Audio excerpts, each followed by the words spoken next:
Good morning. I'm just going to give it a few minutes for people to join.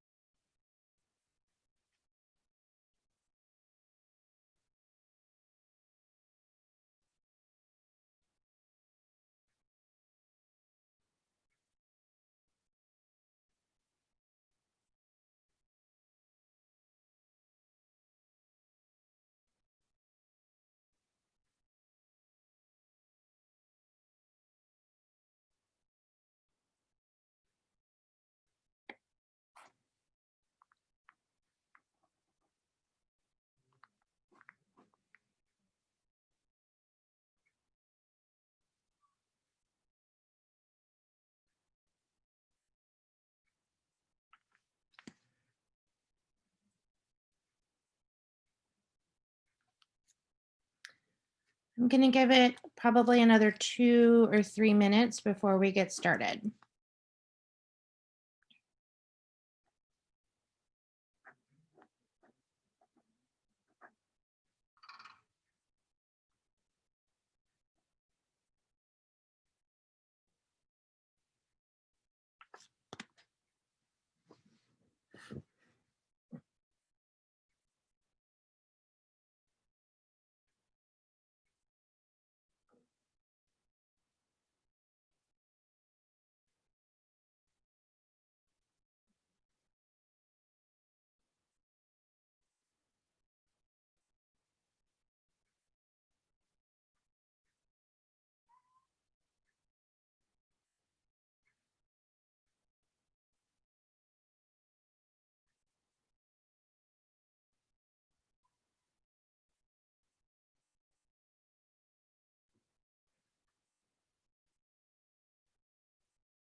All right, we'll go ahead and get started. My name is Dora Rankin, and I'm the Cleveland City Manager for Honeycomb Credit. We're going to be talking about education around crowdfunding and an introduction to the different types of crowdfunding. So I will go ahead and share my screen.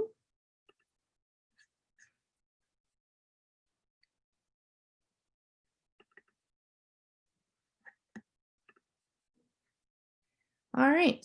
So just to get started, once again, my name is Dora Rankin with Honeycomb Credit, and here is an introduction to crowdfunding. Please feel free to go ahead and chat if you have any questions, or raise your hand if you have any questions, and happy to answer as we go along. So, why crowdfund? And what does the success of crowdfunding look like? We're going to talk about how several of these businesses were able to crowdfund to scale their business, to start their business, or to fund their business with different projects. What are some of the things that crowdfunding can do? The first thing that crowdfunding can do is obviously it can fund the next step of your business. The second thing it can do is create community buzz and community capital, which means that we are deploying capital from the bottom up versus the top down. And then the third thing is it will strengthen your consumer relationships. Right now, uh, right now, crowdfunding is taking a stand in community capital and community capital movement. We're seeing the economic climate is quite turbulent, and traditional players are pulling back. And when I say traditional players, I basically mean private investors are pulling back. VC firms are pulling back, and then your traditional financing, your banks are pulling back. However, many households are flushed with cash and looking for ways to support their community. 84% of community are spending more on local now. And because they aren't able to go out, they have that extra cash to purchase carry out and gift cards and things like that. Another reason to crowdfund is marketing. If you're doing amazing things, this is a way to share that and share that exposure with other people through a crowdfunding campaign. And then lastly, customer engagement.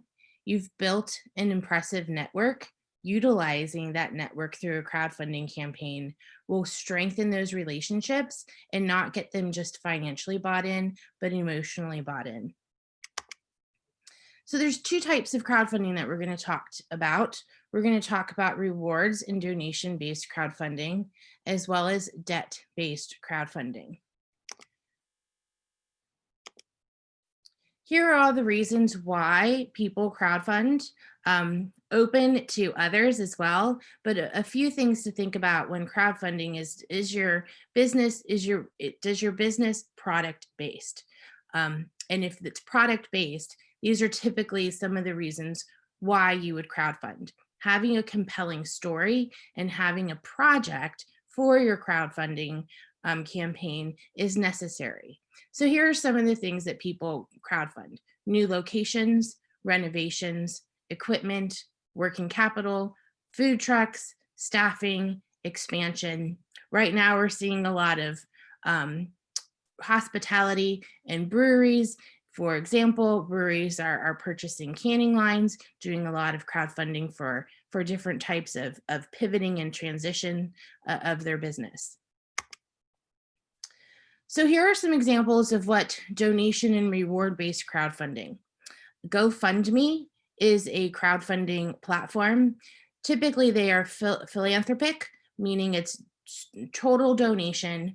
Kickstarter and Indiegogo, also donation-based, but usually you get something for donating. Typically, you'll get some type of reward or some type of perk for donating to a Kickstarter or Indiegogo campaign. Know that these crowdfunding platforms are not regulated. So they're not regulated by the Security Exchange Commission. So absolutely anyone can jump on a donation crowdfunding platform and run a campaign for any project. Here are some examples of donation-based crowdfunding.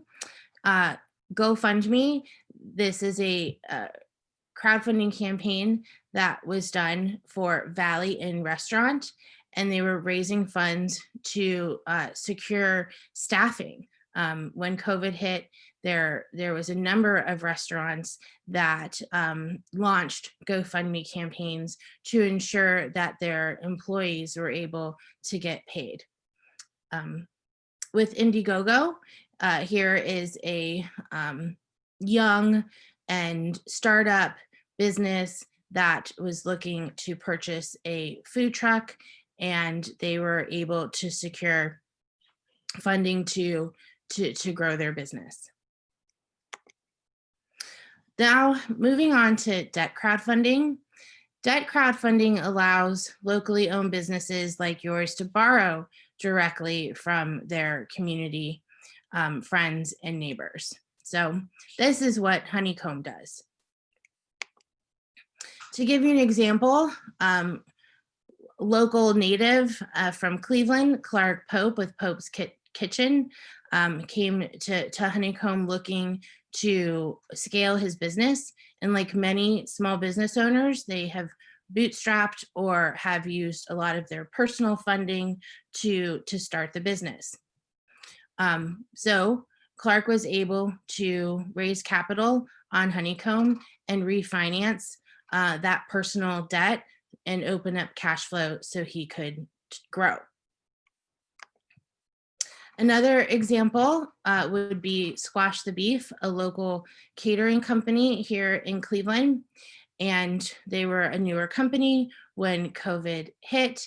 They were doing pop-ups and events and festivals and markets, and all of that went away. So they needed to quickly pivot and transition their business. So they chose to purchase a mobile food truck, food trailer, and they raised capital on Honeycomb to do just that. So, as mentioned, community capitalism movement and unlocking fair capital to your business is here. It's right in your backyard. Um, and we'll talk about what that looks like when you're crowdfunding. So, crowdfunding, most people think of crowdfunding as putting together a campaign and then launching it to the crowd, hence the word crowdfunding. However, there's a difference between the crowd and the masses and the crowd within your network. So when you start a crowdfunding campaign, starting it with your initial network is going to be helpful. So we typically see business owners that are running whether a donation-based or a debt-based crowdfunding campaign, that they start with their network, which is the brand advocates, and they work their way down. Brand advocates will then create a flywheel to the regulars, which then creates a flywheel to the one-time buyers, which creates a flywheel to the strangers. And the goal with a crowdfunding campaign is to get your strangers all the way up to the brand advocates. Here's an example of that exact thing happening with a local cafe in Shaker Heights. When COVID hit, Melissa had just opened her cafe. It was less than 3 months open, and she had a very small network because she had just opened. So raising capital on Honeycomb, she needed that to pay for operating expenses because COVID hit and she had just opened. So she started with that small following, and that small following was able to create a larger following through running the campaign.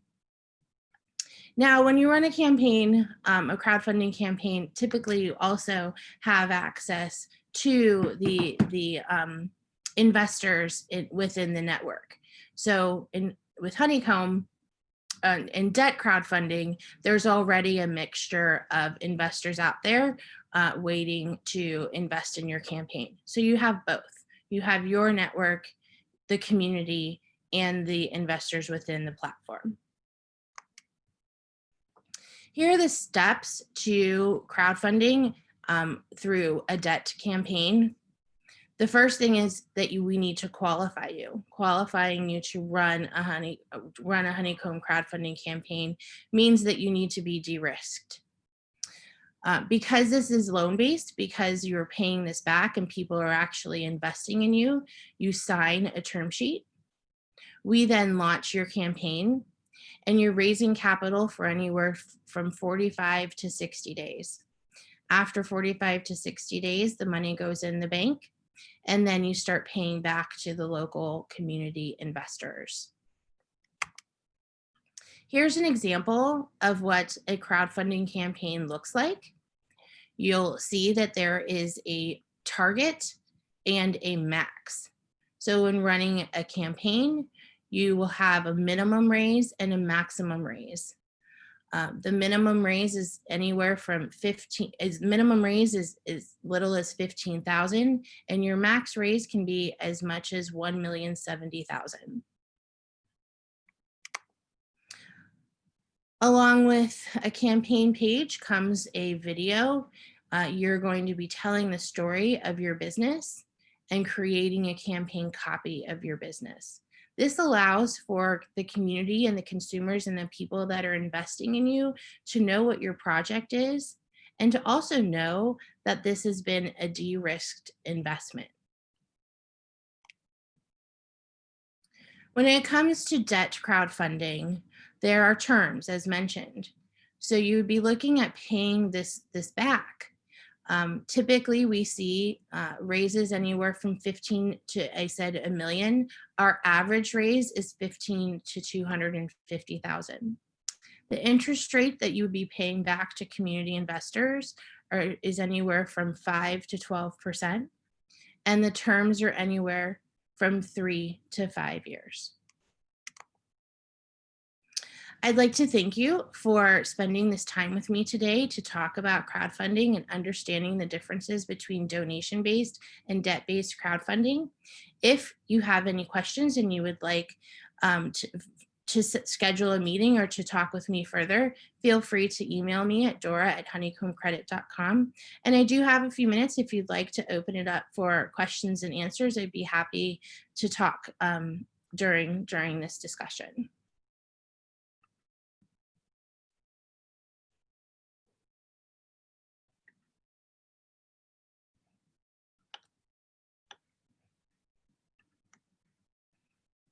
Are there any questions?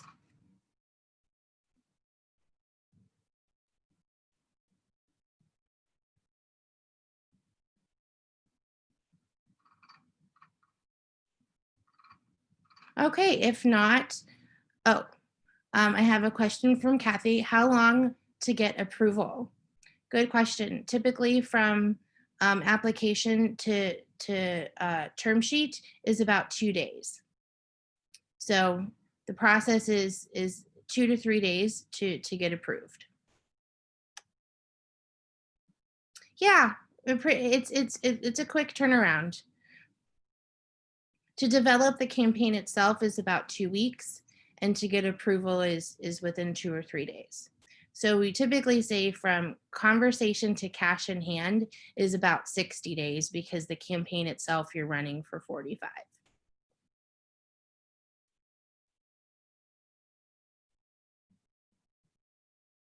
Any other questions?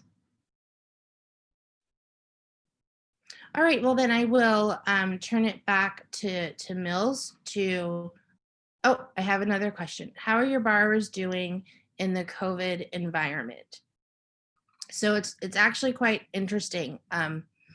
When COVID hit, so in March, we launched crowdfunding as a whole became much more relevant. So on the debt side, we saw business owners running campaigns in all different states.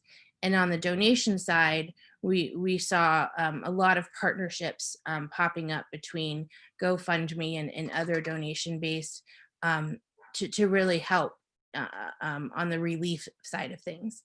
Now, it's been 6-7 months into COVID, we're actually seeing businesses not just grow and pivot, but actually open, which is really exciting to see.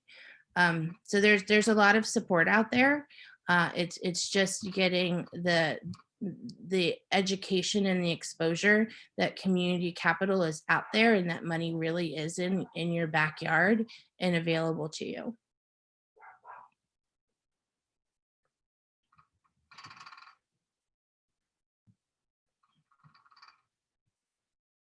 Great. Okay, well, thank you so much for joining today. And as mentioned, if there's any questions or if you'd like to chat, feel free to reach me at dora@honeycombcredit.com. Have a great day, everyone. Bye-bye.